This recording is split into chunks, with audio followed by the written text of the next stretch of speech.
Hi, I'm Neil Rhodes. Welcome to the Divide and Conquer module.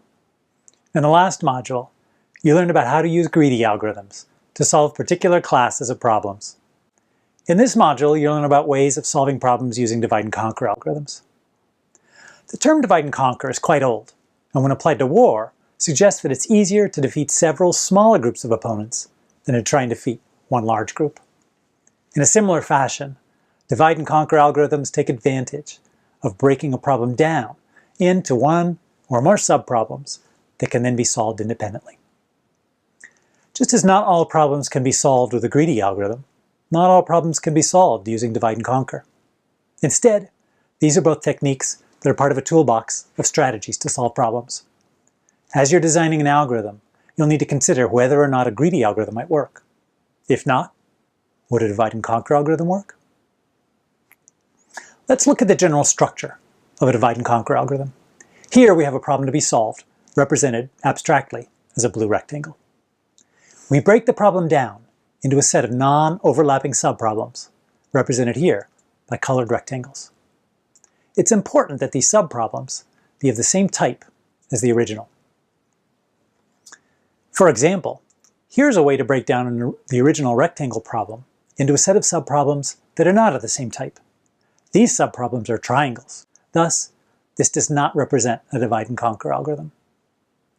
In this case, we've broken down the original rectangle problem into a set of subproblems that are themselves rectangles. The difficulty is that these subproblems overlap with one another. Thus, it too does not represent a divide and conquer algorithm. We return now to breaking down our problem into a set of non-overlapping subproblems of the same original type. We break it apart. Then we go ahead and solve each subproblem independently. We solve the first problem, represented by a check mark. We then continue, solving each problem in turn. Once we've successfully solved each of the subproblems, we combine the results into a solution to the original problem. One question that comes up: how do we solve each subproblem? Since each subproblem is of the same type as the original, we can recursively solve the subproblem using the same divide and conquer strategy. Thus, divide and conquer algorithms naturally lead to a recursive solution. In practice, while you can program a divide and conquer algorithm recursively, it's not uncommon to rewrite the recursive program into an iterative one. This is often done, both because some programmers aren't as comfortable with recursion as they are with iteration, as well as because of the additional space that a recursive implementation may take in terms of additional stack space. This can be language and implementation dependent. In summary, the divide and conquer algorithm consists of 1. Breaking a problem into non-overlapping subproblems of the same type, 2.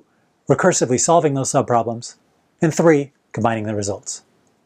In the next video, we'll see an extremely simple example of divide and conquer.